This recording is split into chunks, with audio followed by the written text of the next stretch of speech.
கனவே உனை வந்து சேர நான் இங்க வரம் ஒன்று கேட்டு என் மரணம் நெருங்கிடும் போதும் உன் நினைவில் வாழ்ந்திடுவேன்.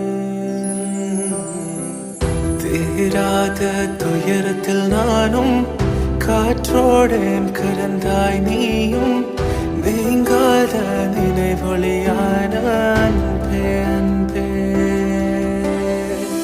மறு ஜென்மம் இருந்தால் கூட உயிரே உன் கரம் பிடிப்பேன உன் கால் தடம் நான் தொடர்வேன் அன்பே.